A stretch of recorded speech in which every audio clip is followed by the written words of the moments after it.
In this video, guys, we're going to talk 5 reasons you shouldn't get a Savannah monitor. These 5 points are really something you seriously need to take into consideration before going out and buying your pet Savannah monitor.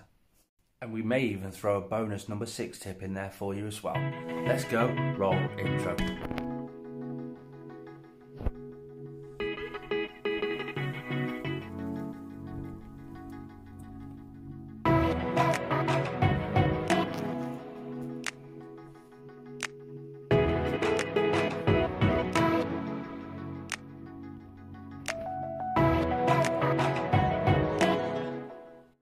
Number 1 on the list is, do you work? If you work from 7:30 in the morning till 7:30 at night, this species is a diurnal species. That means they're awake through the daytime and asleep at night time. They work on a 12-hour on, 12-hour off cycle. If you're working from 7:30 in the morning until 7:30 at night, you're not going to see this animal. You're not going to be able to feed this animal. You're not going to be able to increase his humidity at the correct times. You really won't be able to care for this animal how it deserves to be cared for, how it should properly be cared for. So you really need to take that into consideration, but not just for where you are right now. This animal is going to live for 15, 20 years. Are you going to be in that situation for the next 15, 20 years? Can you care for it correctly around your job, around your career, throughout the next 15 to 20 years? See, now that's something you really do need to start taking into consideration. A lot of people need to start looking into that for a diurnal species, because I see it all over the place. Me, myself, I work shift patterns. I'm a bus driver, so one day I could start at 1 o'clock in the afternoon, the next day I could start at 6 o'clock at night, the next day I could start at 4 o'clock in the morning. Either way, I work 7 to 10 to 12 hours a day. But I am always at home at some point through that day where this animal is going to be awake. And that's something you really do need to take into consideration. You need to be there while he's awake, because he doesn't sleep on top of his logs or anything like that. He sleeps in a burrow, so you're not even going to be able to see him. You will be able to see him on weekends, but only caring for him 2 days a week is not enough. You really do need to start looking into that with a bit more depth. That's number 1. Let's move on to number 2. The number 2 is space. Can you provide the space it needs for its entire life? Remember, 15 to 20 years you could be having this animal if you're having it from birth. That right there, I've put a chair so you can see the size of the enclosure. That right there is 6 foot wide, 3 foot deep, 4 foot tall. That isn't a full-size enclosure because he's not a full-size monitor. He will be in a minimum size enclosure of 8 foot wide, 4 foot tall and 4 foot deep. That's the minimum requirement in the UK by law for this species. I never go for minimalistic, so he'll be in a lot bigger than that eventually, but can you provide the space? You really can't scrimp on the space for this species. A Savannah monitor needs as much space as you can provide for a couple of reasons. I'll start with the health reasons. Number 1, in the wild, out in the savannas of Africa, these are a monitor. They run around monitoring the land, finding their next meal. They're constantly on the move, constantly burning calories, eating a lot of food.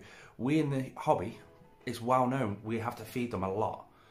But if people can't provide them with the space for them to move around as much as they physically can, they're going to get a disease called fatty liver disease. They're going to get a buildup of fat around their liver and it's going to kill them.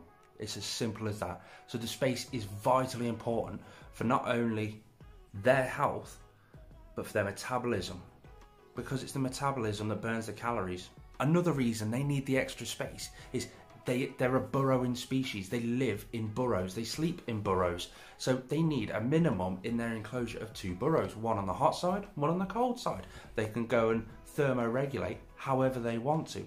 If you've got a monitor that's this big and an enclosure that's this big, he ain't going to have the space to be able to make those burrows. If you've got the correct substrate for a Savannah monitor, that's a substrate that can hold humidity, let off the humidity slowly, and still keep together the burrows nice and hard so that they don't collapse on him. So cocoa fibre substrate isn't good for holding the burrows, so on and so on. So you need to have enough space for him to thermoregulate absolutely perfectly. Can you provide the space? Have you got room in your living room for that? Have you got room in your life for that? Again, 15 to 20 years. There's a few different things with the enclosure that you do need to look into. Me personally, I live in an upstairs flat, an apartment upstairs. I've had to get a special planning permission for the weight that acquires. There's over 2 tons of substrate in the bottom of that, and I need planning permission to see if the floor can actually withstand that much weight in that such short space. That's something you're going to need to look into. Let's go on to number 3. Number 3 is time. Have you got the time for this species? We've already covered work-based time in tip number 1. This is specifically 15 to 20 years you're going to have this reptile. It's going to take you around about 2 years to build the trust up with this monitor so that he can trust you, so that he can be tamed down enough to have him as a pet. This is a long-winded one, I think, but I'll try and cover it as quick as possible. It takes a long time for a monitor to trust somebody, but it takes a split second for a monitor to lose his trust. It then takes an awful long time for him to build his trust back up with you. It's a really long-winded way of doing it, but it's the best way for a monitor to build his trust up with you. It takes a lot of work and it takes a lot of time. For me, it's took me 18 months to tame down Hugo to a point where he will come out and he will tolerate me. A Savannah monitor will most likely never be properly tamed, but for him to tolerate us, that's a big improvement to him whipping you or biting you. Hugo's never bit me, and I respect him, he respects me. We have a mutual agreement between us where it works, but that's took a lot of time to build that up. Now I have to concentrate on not losing that trust, and it could just take a split second. If I go to grab him out when he doesn't want to come out, that could kill his trust. Simple little things like that are a massive thing when it comes to monitor lizards, so you really do need to pay massive attention to that. But not just that, time comes with absolutely everything. So once you've got your Savannah monitor and you've done your research, which that also takes a lot of time, you also have to keep on top of the research, because there is always new research, new scientific papers, new information, new tools, new products. There's always something new, especially for the Savannah monitors with their D3 lighting and absolutely everything. So you really need to keep on top of all of that as well. The best way to keep on top of all of that is, there's a couple of ways you can do it. You can go onto your Instagram or whatever social media platform you use and go and follow all the companies, your Exoterra, your Reptile Systems, all those sorts of companies, and they'll advertise when they've got a new product out. And if it piques your interest, or if that product is to do with your Savannah monitor or any needs that the Savannah monitor actually needs, you can then ask them questions about it and learn from that way. Or you can simply subscribe to my channel, because I'm always bringing out all the most modern day information, the most modern day products. I've got a great product review coming out soon regarding UVB lighting, not just for your Savannah monitor, but for your bearded dragons and loads of other animals. So that's going to be absolutely amazing. It's a product that does sunrises and sunsets, and it's mind-blowing. I'm still playing around with that at the minute. So if this is something you're interested in, please consider subscribing. I'd really appreciate it. And then the time working with the animal. If you're going to handle your animal, the time handling the animal, the feeding of the animal. These need a lot of bugs. So it's preparing the live food, gut loading the live food, calcifying the live food, putting the live... It's just a lot of time is needed for a Savannah monitor. Shall we move on to the next one? The big one? Money? Let's move on to that. You can go a couple of ways regarding the money. You can go all out, best products in the world, highest everything, the best of everything, and that'll cost you an absolute fortune. You can go middle of the line, sort of good products with saving some money tips, or you can go as budget as you want to go. Me personally, I tend to hover around about the middle whilst doing a bit of budget and a bit of high quality at the same time, and it seems to be working for me just fine, but it can get extremely expensive. The actual animal itself isn't that expensive. I picked up Hugo 18 months ago for around about £60, works out about $80 or so, there or thereabouts. I'm not massively clued up on the exchange rates and stuff, but the enclosure itself, I wanted to save a bit of money, so I built the enclosure. Not just save a bit of money, I wanted to have a double enclosure, so I've got a double deck enclosure.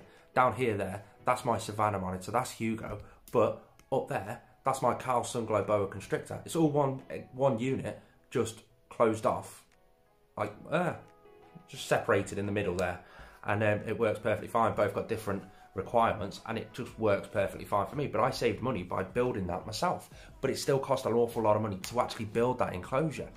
Along with the enclosure, you've got the substrate.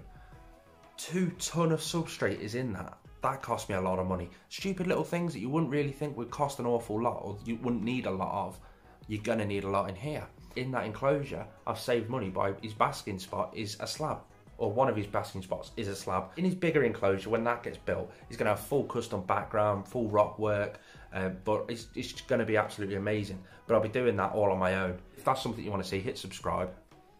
If you're getting any value out of this video, hit the thumbs up button as well. But you can also save money with breeding your own live food. These eat a lot of bugs, a hell of a lot of bugs. So if you want to breed your own live food, I'll stick a playlist just there. Click on that and you can go through all of my how to breed live food. I've got how to breed dubia roaches, how to breed superworms, how to breed loads of different stuff up there, crickets and waxworms, whatever. And it does save me an absolute fortune. I no longer have to buy live food because I breed it all myself, and it's enough to sustain my full collection. Other things that you need to spend money on, and this is something you need to do. I found out that it's best a couple of quid every week in a pot. Vet's bills. It's something you will have to go to, you will have to deal with it, even if I've never had Hugo be sick before, but I've always got that money there. He always has his yearly checkups. He's just had a checkup, but you're going to need your vet bills. Personally, I give my vet £150 and she physically comes here after work and she physically checks absolutely every single animal that I have here to save me having to take it to her. It just works out better that way for this collection and for her. And again, on top of all that, you're going to need equipment. This is the best piece of equipment I've ever gotten. It's just a infrared laser temperature. I'm going to check it out. And I can check the basking spots, the cool temperatures, stupid little stuff like that, like tweezers and UVB lighting that needs to be changed every 6 to 9 months, your basking spots when they blow. You're going to need a ton of spare bulbs just in case they do pop. I actually did a dead cool video on testing basking spots to see which companies, which branded heat bulb actually lasted the longest, and I put it through a proper durability test. I'll link that video just up here. Go and check it out, because it's dead eye-opening. A Savannah monitor is an extremely expensive pet to keep, but extremely rewarding, and they're an extremely amazing pet. And the final one, number 5, I'm not going to dwell on this one too much because I do it so often in nearly every single one of my Savannah monitor videos. If you want to see them, just go through my videos, there's loads there. Their food. They are an insectivore by nature. They live off bugs. Along with other stuff they do live off in the wild, but a lot of misinformation out there regarding their diet. A lot of people feed them rodents. They're not a rodent eater. They live off bugs. Your dubia roaches, your superworms, your crickets, everything like that is what they eat. So you're going to need a lot. You're going to need a lot of bugs. I've already stressed that in other videos. I've already stressed that in this video. They eat a lot of bugs. Can you provide the finances for the bugs? The space to breed your own bugs? All of that sort of stuff. Are you comfortable feeding bugs? Are you comfortable having the bugs in your house? All this sort of stuff needs to be taken into consideration if you're thinking about getting a Savannah monitor. But that's everything in this video. Thanks for tuning in. If you've liked it, hit the thumbs up button. I appreciate you all, every single one of you.